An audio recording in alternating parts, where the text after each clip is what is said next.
Saat ini dunia dihadapkan pada pandemi COVID-19. Penyebaran virus yang semakin luas membuat masyarakat, khususnya di Indonesia, menjadi khawatir.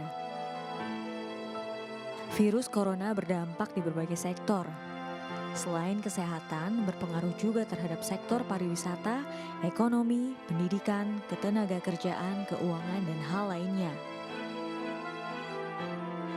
Pemerintah, pengusaha, pekerja, dan organisasi-organisasi dalam kehidupan menghadapi tantangan yang cukup besar dalam menghadapi pandemi COVID-19. Terlebih dengan munculnya klaster-klaster baru, seperti klaster perkantoran hingga klaster rumah tangga. Bekerja dari rumah, sekolah dari rumah, entah sampai kapan akan dijalani. Rasa bosan tentu saja tak bisa dipungkiri. Sedangkan bagi yang tetap beraktivitas di luar rumah cenderung khawatir tertular oleh virus corona dan menularkan kepada keluarga di rumah atau orang sekitar. Disiplin protokol kesehatan terus digaungkan. Lantas, bagaimana masyarakat bijak menghadapi situasi seperti ini? Kita akan ulas lengkapnya di Indonesia Bicara.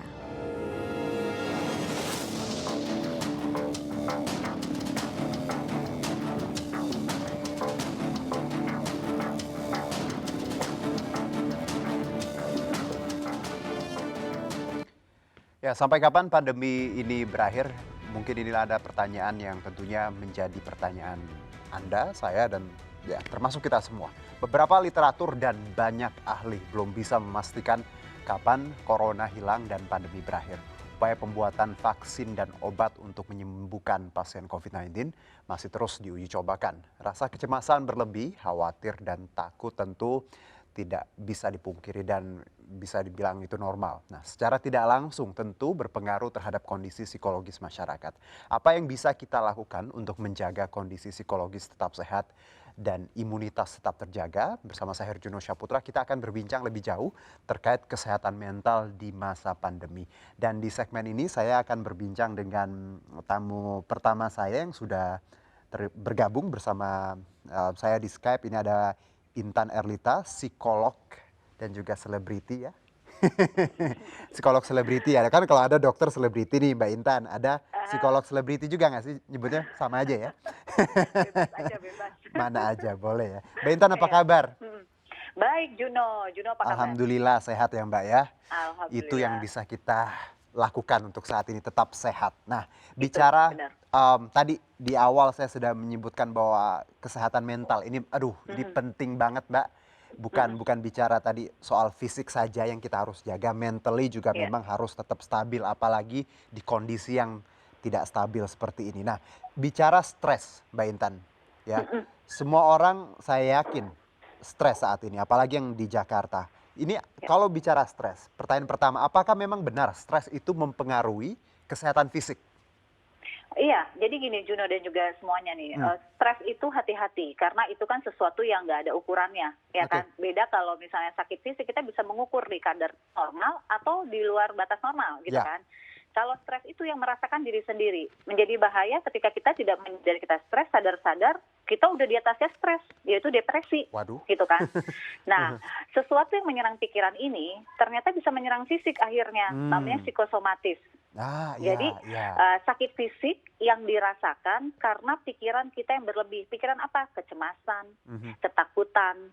Iya kan, apalagi di masa-masa pandemi kayak gini, kayaknya cemas sama takut menghantui kita banget kan Iya, sekarang kan, iya, gitu. iya. Nah, ketika kita menerima cemas dan takut itu tanpa ada batasan, maka itu bisa memanggil penyakit yang hadir ke dalam tubuh kita, namanya psikosomatis tadi. Jadi berasa pusing, berasa lemes, Nggak nafsu tiba-tiba keringat makan. dingin, iya, tiba-tiba Iya. demam. Let's say misalnya dengar berita salah satu ciri-ciri yang terkena COVID itu kan katanya rasa di Iya, mulut berubah iya. gitu ya. Mati rasa itu. Mulai karena ketakutan, jadi ini tadi aku minum teh manis, manisnya kerasa nggak ya gitu. Padahal biasa-biasa aja. Nah, ini bahayanya, akan menjadi bahaya ketika kita tidak menyadari bahwa penyakit fisik kita itu karena pikiran. Akhirnya kita minumin obat aja, padahal basicnya adalah pikiran. Nah, ini yang akhirnya menyebabkan imun kita turun nih, Juno. Oke, dari pengalaman Mbak Intan sebagai psikolog, selama pandemi ini, dari mungkin banyak yang konseling atau pasien makin meningkat nggak sih Mbak kalau bicara level mentally ini, stres? Banyak ya, Banyak ya? Juno. Jadi kan, Hmm. karena mereka tuh mulai ada kejenuhan kan, Oke. kejenuhan mereka di rumah. Kemarin sempat new normal, mereka juga new normal kan masih takut-takut ya keluar rumah Hmm. ya. Hmm. Kemudian ada PSBB kedua gitu kan. Terus kemudian juga angka secara data juga makin tinggi gitu kan yang Mhm. penderitanya. Jadi Mhm. otomatis mereka semakin ketakutan dan bahkan beberapa di antara mereka nggak bisa lagi mengontrol rasa cemas dan juga rasa takutnya. Nah ini nih. Mhm. Nah, kalau bicara stres nih, Mbak Intan, kita tahu bahwa Mm-mm. sebenarnya di rumah stres, di kantor pun stres gitu ya Mm-mm. untuk saat ini. Karena ketika kita dihadapkan harus di rumah saja dan ini sudah berbulan-bulan, tentunya ini bukan bukan lagi pilihan yang tadinya mungkin bisa kita adjust dan kita bisa nikmati, tapi lama-lama juga misalnya nih stres di rumah. Ini Anda kalau Mbak Intan sendiri sebagai seorang psikolog Mm-mm. ngelihatnya gimana nih? What we need to do kalau di rumah agar nggak stres? Karena udah kelamaan di rumahnya. Iya. Ini di rumah udah Ah, lama banget ya. iya. Ibaratnya tuh kalau mereka pada chat saya tuh bilangnya, semua gaya udah saya coba nih gitu kan. Udah tiduran, apalah, duduk, Iya pindah di teras, rumah. pindah ruang tengah gitu Nah, kan. Oke, tapi yang perlu dipahami adalah gini, semakin merasa menjemukan ketika kita selalu mengeluh. Ini kata kuncinya nih. hmm, Karena kalau kita mengeluh, duh ini sampai kapan ya? mhm, Duh begini amat sih, duh nggak enak banget. Pertanyaannya kita mengeluh sama sesuatu yang kita nggak tahu kapan akan berakhirnya. mhm. Iya kan? Jadi yang harus pertama dilakukan adalah menerima dulu bahwa kondisi ini memang sedang terjadi pada kita dan pada semuanya. Hmm, Karena kalau udah menerima, maka keluhan-keluhan tadi akan berkurang. Bukan berarti Oke. jenuh akan hilang Oke. ya, tapi setidaknya keluhannya kadarnya berkurang. Mhm. Ya kan? Mulailah terpikirkan dengan mencari hobi di rumah. Aku lihat Iya. sekarang mulai banyak orang hobi dengan tanaman. Mhm, Iya kan? mhm. Bahkan aku lihat Betul. tukang tanaman Cari hobi cukup ini senang. penting banget. Aha, Iya kan? aha, Jadi cari aha. hobi yang kita lakukan di rumah, ya kan? Hmm. Dan ternyata hobi itu menekan stresnya cukup baik Iya, loh. Jadi iya. dia jadi stress release, ya Aha. kan? Ada yang tiba-tiba dia senang kreatif, misalnya menggonta-ganti posisi barang di Ya. rumah, ya kan? Mhm, Atau mhm. misalnya merapikan sesuatu yang dulu sempat nggak dirapikan. Oke. Ini tujuannya apa? Sebenarnya kita tujuannya adalah mengalihkan supaya kerjaan kita nggak cuma bagaimana ngurus rumah, bagaimana bekerja, dan bagaimana apa yang saya harus lakukan. Oke. Jadi dicari lagi hobi, karena hobi ini nomor Betul satu yang sekali. menjadi stress release nomor satu ya gitu ya. Mhm. Ini saya. Terus kedua, Silakan Mbak Intan. gimana? Terus kedua, setelah tadi hobi, yang kedua adalah kita bisa melakukan sosialisasi. Jangan lupa, manusia itu adalah makhluk sosial. Hmm. Jadi walaupun kita terkungkung dengan tembok, nggak bisa kemana-mana saat ini gitu ya, tapi bukan berarti kita berhenti. Sekarang banyak banget ajang sosialisasi secara online. Dan Oke. kita bisa justru sekarang kita bisa memilih loh. Sekarang yang paling simpel adalah webinar-webinar free yang dilakukan untuk mengembangkan soft skill kita sangat banyak sekarang. Nah kita bisa memilih itu. Buat apa? Meluangkan waktu kita. Ya. Iya kan? Atau kita ikut semacam healing yang juga mulai banyak dilakukan secara online. Jadi sebenarnya di antara kesulitan kita, sebenarnya banyak kemudahan-kemudahan di depan mata yang kalau Oke. kita berhenti mengeluh supaya opsi-opsi itu kelihatan sama kita Oke. gitu. Karena keadaan seperti ini ya tadi, kalau mengeluh malah akan menambah stres tadi ya Mbak ya. Udah pasti. Ya kita nggak bisa ngapa-ngapain kalau ngeluh ya, karena tadi percuma istilahnya kan. Dan kalau Iya. bicara hobi tadi, Mbak Intan menyebutkan ini benar sekali. Ini yang saya rasakan dan juga sebagian mungkin pemirsa rasakan bahwa ketika kita berada di rumah dan berkegiatan tadi melakukan hobi, kalau saya suka olahraga itu memang luar biasa. Endorfin ya Mbak Intan ya, ketika kita olahraga atau tadi bercocok tanam, main sepeda. Betul. Jadi ada optimisme yang dibangun ketika Iya, kita betul banget. enjoy our time, me time-nya di rumah seperti itu. Jadi kalau tadi highlight-nya adalah cari hobi, dan kalaupun tadi sosialisasinya mungkin dengan webinar, community healing tadi secara online yang sudah banyak sekali. Nah, kalau bicara kantor nih Mbak Intan, tadi yang di rumah ya, di rumah aja stres misalnya. Kerja pun stres, yang harus kerja misalnya kan. Karena beberapa dari kita tadi ketakutan klaster perkantoran, ketakutan higienitas di kantor, tertular segala macam. Mbak Intan punya saran apa? Gini, ini sebenarnya saya alami juga ya. Oke. Saya juga manusia ya Juno ya. Tapi artinya gini, ketika kantor saya memutuskan untuk mulai work from office ya, walaupun belum full Senin sampai Jumat ya gitu. Awalnya ada ketakutan. Aku kayak gini, gimana kondisi di sana? Gimana saya menekan tombol list, iya kan? Ya. Gimana saya ini itu. Jadi terlalu banyak ketakutan. Tahu nggak? Pertama, ketakutan kita tercipta apa? Karena kita terlalu banyak melihat hal-hal yang sebenarnya tidak perlu kita lihat. Jadi penyakitnya di mana? Di sosial media.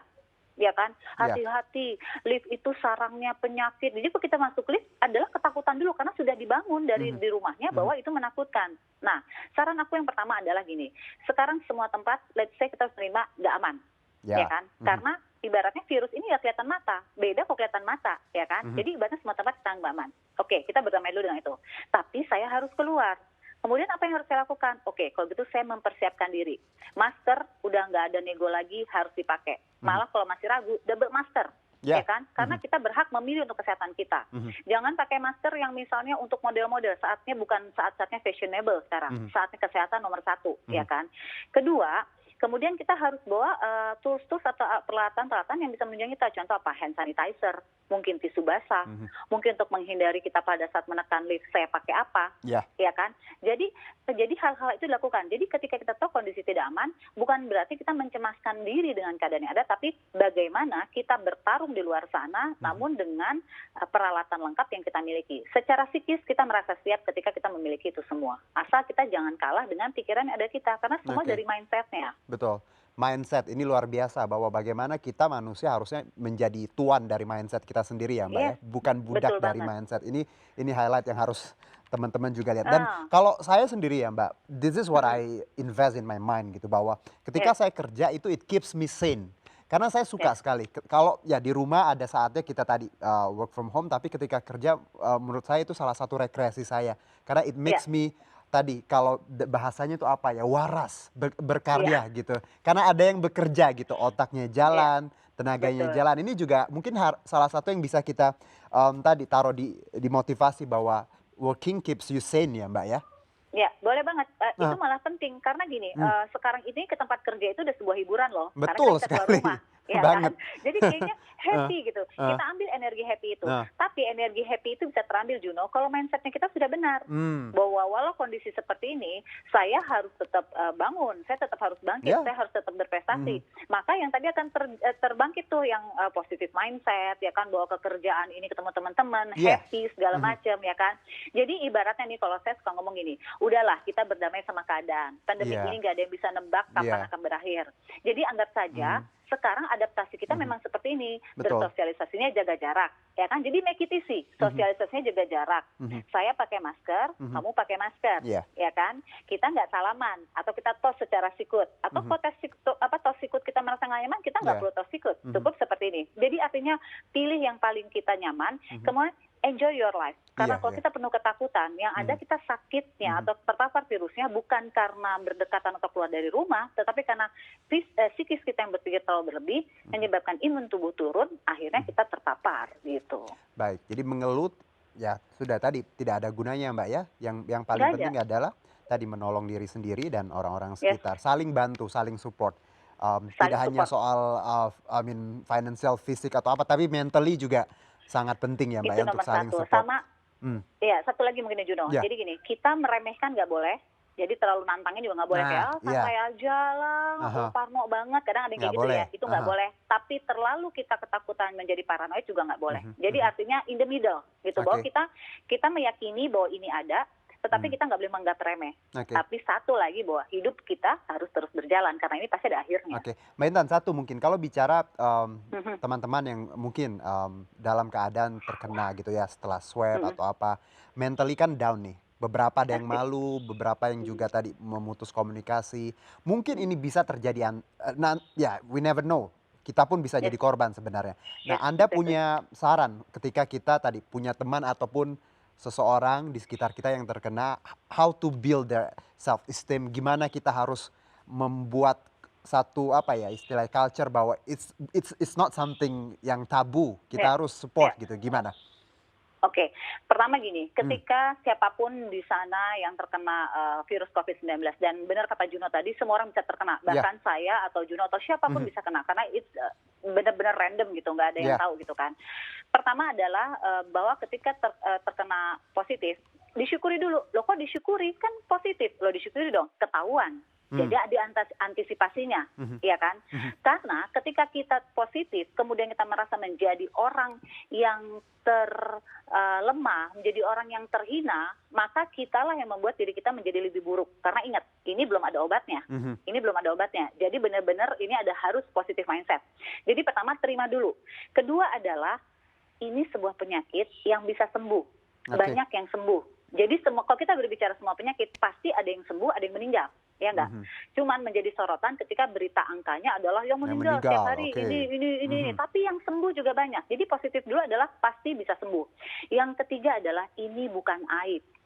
Ini bukan sesuatu yang memalukan. Hey, come on, open your mindset. Bahwa kita ini sebenarnya virus COVID-19 bukan penyakit karena kutukan, bukan aib. Jadi kita nggak boleh malu dan orang di sekelilingnya tidak boleh menghina dia atau menjauhkan. Karena ketika dia sudah negatif, ketika dia sudah sembuh, dia akan welcome lagi dengan lingkungannya. Jadi emang kalau sakit penyakit apapun, emang kita harus menjauh dari orang lain karena supaya tidak menularkan, gitu kan. Yang terakhir adalah kalau kita lagi masa karantina, karena kita beneran sendirian, nggak boleh ada teman, nggak boleh ada siapa-siapa, keluarga juga nggak ada, maka teman kita adalah gadget. Teman kita adalah TV, ya kan? Hati-hati pada saat teman kita selama lebih dari 24 jam hanya teknologi, maka pastikan yang kita tonton, yang kita lihat adalah sesuatu yang bisa membangkitkan energi positif. Tinggalin sosial media yang membicarakan hal-hal negatif, tinggalin TV yang tontonannya akan membuat kita cemas, lakukan hal-hal yang baik, nonton hal-hal yang baik, dan berkomunikasi dengan orang-orang positif. Tinggalkan yang negatif karena itu akan membuat racun bagi diri kita. Gitu. Jadi yang kita bisa rangkum dari obrolan kita di segmen ini adalah positive mindset dan be kind ya Mbak, be kind to yourself and be kind to others. Mbak Intan, terima kasih atas wejangannya dan insight-nya. Luar biasa loh ya. Sehat-sehat ya Mbak Intan. Salam buat keluarga. Terima kasih Mbak. Salam buat teman-teman di studio ya. Terima kasih. Ya. Dan pemirsa demikian ini di segmen awal kita sudah berbincang tadi dengan Mbak Intan Erlita, psikolog kita terkait kesehatan mental di masa pandemi. Kita akan lanjutkan perbincangan kita di segmen selanjutnya, tetap bersama kami di Indonesia Bicara.